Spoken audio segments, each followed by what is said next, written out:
Hello, Management 111. How is everyone in this crazy time that we're dealing with? We're doing great over here. I am pretty committed to social distancing, so if you hear any of my four little boys in the background, my sincerest apologies. We're all here for the next couple of months. I'm really bummed that this semester has ended this way.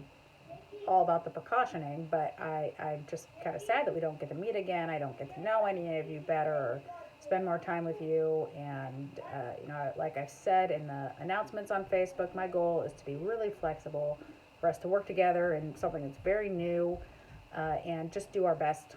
I do not want this to be a class that you panic about or worry about. If you do the work and you watch the videos when you can and you work with your groups, you will do well in this class because this is really extenuating circumstances, a once in a century kind of situation. So please don't let this class make you worry. As far as things that are upcoming, we've got several more chapters to go through in the book. My goal is to finish up this week. And then enjoy your spring break, relax as much as you can. I know you probably had to cancel some activities, but don't fret about this class. When we come back from spring break, my goal is for every Tuesday to have a WebEx meeting, since most of you will probably be settled by then, and then Thursdays you'll do group activities, quizzes, that sort of thing. During class time, if you can be there, and I know that's a challenge for some of you, but if you could possibly be with us during the actual class time, that would be really great. Please email me, text me, call me. I put my number up on Canvas. Let me know anything that I can do to help, any questions you have. We're going to eliminate journals for the rest of the semester. I want you just to focus on really learning this material, reading the chapters, paying attention to the lectures, and working on your group project. I want to talk a bit about the group projects. I'm removing the requirement that you actually visit the physical locations. If you have not done that already, that's fine. Get as much information as you can from memory of being there previously, the internet, discussions with people, and just do your best on these projects. I will be giving more information on these, what I'm looking for in them, in the next few weeks. They're not due until the end of April. We will do them using WebEx, and you will just, with your group, create a PowerPoint, share your findings with the class in a 10 to 15 minute long presentation. There'll be no more video requirement for that. You'll just do your best to share your PowerPoint with us on WebEx and tell us what you learned, and then you'll still need to hand in the paper. So the majority of your grade will come from that paper. I suggest that you check in with your group often. For the in-class assignments or not in-class, but during class group assignments that you're doing remotely, just work with the groups you're already in for this project. That's a really easy way to divide this up. So as you have those weekly meetings on actual assignments that are due, that you'll upload to Canvas, talk about your semester-long project, where you are, what you're doing, because it'll be really easy to drop the ball on these, I think, if you don't constantly check in. And I will prod you too. I will give you some time during our class meeting times.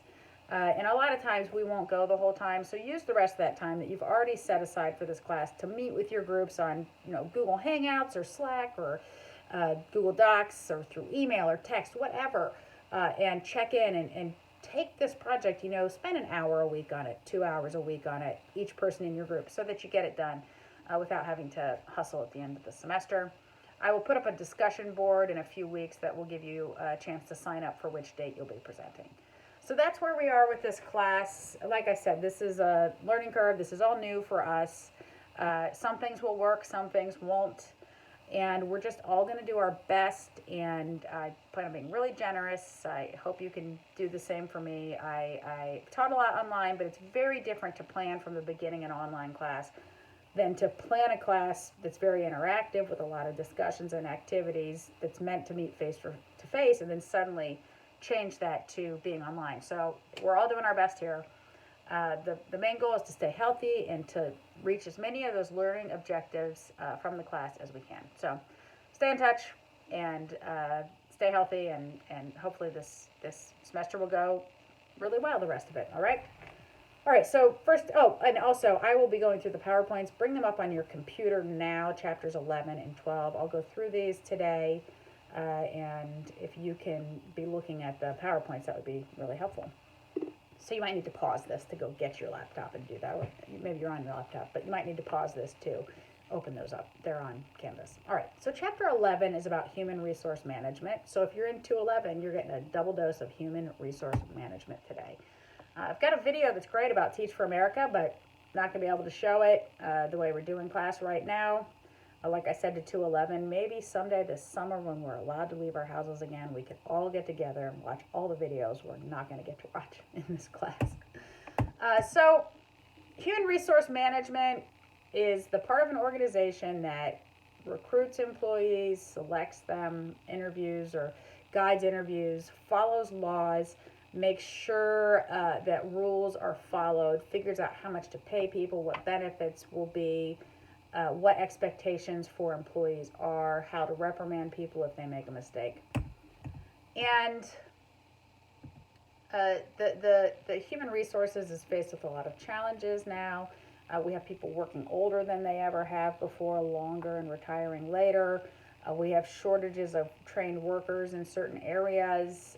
We have a huge worker shortage in skilled trades, and we have more households where they need more flexible schedules because either both parents work or it's a single parent home.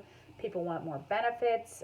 Obamacare mandates certain level of benefits for organizations. So these are all some changes we've seen. One of the things HR deals with are laws, right? So we have something like the Civil Rights Act of 1964 that lays out reasons you legally cannot discriminate against someone, which means HR has to make it very clear when hiring that they will not discriminate based on race, religion, creed, sex, national origin, or age. They may make sure that managers conducting interviews know what questions they can and cannot ask, because some questions that you ask might imply that you're discriminating, and so it would hurt you if there were a lawsuit if you didn't hire someone or you fired someone. Americans with Disability Act is another one that companies need to be compliant with, which says that certain accommodations have to be made in certain size organizations to meet the needs of employees with different maybe disabilities or invisible illnesses, those sorts of things. And then the Age Discrimination in Employment Act says that workers over 40 cannot be discriminated against. You can't not hire someone because they are old or fire someone for that reason. So one of the things human resource does is plan, right? So they create an inventory of all the employees they have in need. They analyze the jobs and determine what each job entails. They look for future needs, what employees they might need to bring into the organization. They look at the labor supply, who's coming out of universities, how can we hire these people and use them, and they come up with a plan to meet these goals. HR also is in charge of training employees, either sending them to conferences, making sure they know how to do what they need to do, creating really specific training. When you get those kind of summer jobs or high school jobs, you often go to orientations. Most organizations have some sort of one day of orientation where you at least sign up for benefits and that sort of thing. That all comes from HR. There's a networking exercise that I love that I do in class. We're not going to be able to do it here. It just would be too complicated. But I love this one, and I'm so bummed we're not going to do it.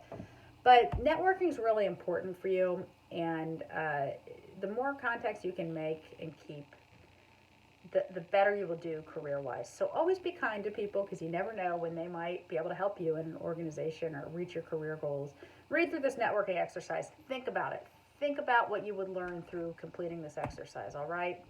HR is also in charge of performance appraisals, guiding how managers appraise their employees and how they reward them, whether it's bonuses or pay raises, expanded responsibilities, a promotion, those sorts of things, or how they redirect them if there's a problem, or eventually maybe have to let go of the employee if they really cannot meet all of the requirements that HR is asking of them.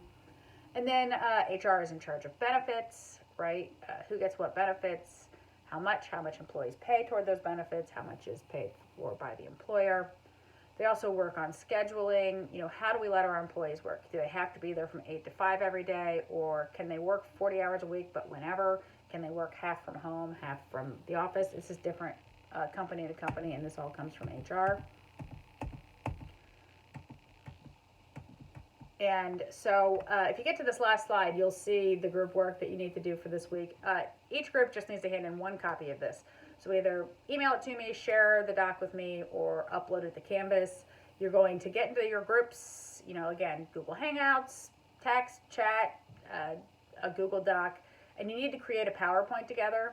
So you're going to discuss some jobs you've had, and then pick one, and you will, as a group, create a 5 to 10 slide training presentation for someone starting that job. So as if you were getting it, hi, you are now working at the swim club as a lifeguard. Here are some things you need to know based on what we talked about and what you read for today, and based on your own experience being trained to do that job. So turn those in, and I will check them out. And then we're going to do chapter 12. This is a really short chapter. There's a quiz that goes along with this that you will see on Canvas. So we'll go through this quickly. This is about unions, all right, employee management issues. So, unions formed in a time when factories were really unsafe places to work. If you've ever read Marx at all, Marx talks about the fact that the goal of employers or owners of a factory or any business is to make more money. And the only way they can do that is by paying employees less. The goal of employees is to make more money, and the only way they can do that is by employers making less. So there's conflict there, right, according to Marx. So unions sort of grew out of this, right? We want safe working conditions, fair wages, a limited work week, no 80-hour work weeks, 40 hours a week, and if we have to work more, we want to be paid more, no child labor, no, fires in our factories where we all die because the working conditions are unsafe. Now, some argue, and this will be part of your quiz today, some argue that this, because, laws and standards and expectations have changed so much, unions are not necessary because people don't have work environments like that. So you can read the chapter, make your own decision, and support that in your answer for the quiz. So a union is any employee organization with a goal of representing members in employee management bargaining, right? So labor unions are the reason we have minimum wage, overtime, workman's comp, severance, child labor laws, and a lot of job safety regulations. The big unions currently tend to be public sector unions, which are, teachers, firefighters, police officers.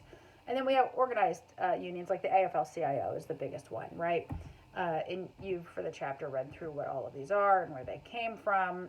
Collective bargaining is when they work together to bargain for the rights that they are looking for, the changes that they are looking for in an organization. And like I said, you've read through all of this. One of the things that's changing is this idea of right to work laws, which say that, and several states have passed these, which say that no company can mandate that someone pay union dues or be part of a union. These are controversial for the people who are supporting them. The idea is, maybe I work for a company and I don't support unions, and I don't think the union actually benefits me. I shouldn't have to pay into this. From the union's perspective, they believe that what they're doing is benefiting employees, and because of that, they should all have to pay into it. So that's a change that we're seeing with unions currently. Typically with labor unions, we try and get into a bargaining zone. A few ways that we can bargain is through mediation, right? Use of a third party that just helps people talk things through. Arbitration is when a single professional arbitrator, typically a lawyer, comes in and makes a decision for everyone that they've agreed that they will go by legally. Unions oftentimes strike or boycott in order to get changes made. Management fights back by locking people out. So, okay, you don't want to work here? You can't work here. We'll hire other people to do the job.